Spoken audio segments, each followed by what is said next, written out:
Welcome back to another episode of Hightop Sports, ladies and gentlemen. So we had our show today where we talked about a few kind of breaking news, some big things. We had ourselves a nice little defensive lineman commit. I was like, here we go. We're back on the right track, although we have some looming news that could happen. And as soon as I hit post, I go outside and get some fresh air, touch some grass. What happens?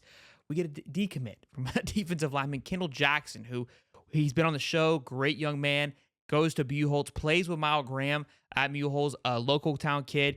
Felt like a lock the entire time, right? Obviously, being a Gainesville kid, going to all the games, being there constantly, and very frustrating. 4-star defensive lineman. I go, what's going on here, right? We dropped back now. We were number 4. Now we're back to number 6.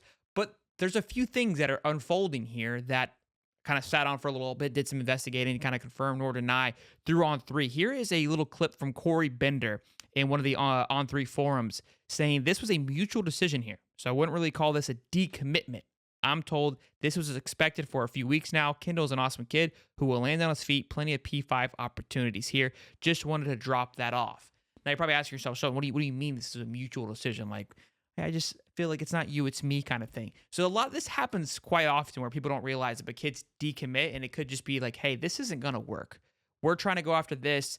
I don't know how your spot's going to really fit here. You can continue to stay, but you're going to be fighting for a scholarship position. I assume, based on the way that he said it, that's how the conversation went with Kendall.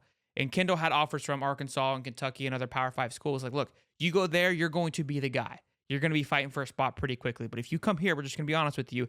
We've got some things in the works, some things down the road that we're looking to line up. And right now we've got you projected, or, our prospect for you are not as high as maybe it once was. And so that's how I read that. Now, another big thing here that's developing here is Keith Napier dropped a little nugget on Amaris Williams, somebody who has been projected to flip to Ohio State, and that's something we talked about for quite some time. We thought this was going to happen. Well, apparently a secret school has entered into the mix, seeming like what the murmur is. It's looking like Auburn. But right now, this is again from the article from Keith Napier. Says apparently the staff has always believed that they have a realistic chance of holding on. And again, a lot of things have quieted down, and maybe there's been some noise on this defensive line coach who's coming in. It's got people excited and riled up, and maybe that's also another reason why Kendall Jackson did not work out, because it's like, look, Morris, you're our guy. We want you. You're going to be the guy. And it's like, hey, we got this spot's getting a little thick. It's getting a little full. Although we did lose Napier and Jamonte Waller, who's more of an edge than a defensive line, to Auburn already. That could be how this is working out. Again, I don't know. We don't know the ins and outs. I'm just trying to pull things from different people, hear what's going on, see how this is happening. And after watching that Georgia and Alabama game, we all know where the first point of emphasis is going to be. It's got to be the trenches. Hear me out. Watching those games, we just had a call-in show talking about it. When you watch the play calling on defense and offense, it looks damn near similar to what we're doing at Florida.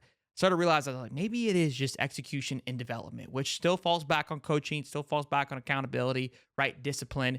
But maybe things are heading more in the right direction than we maybe sometimes want to believe because of the record on the schedule. And I understand that.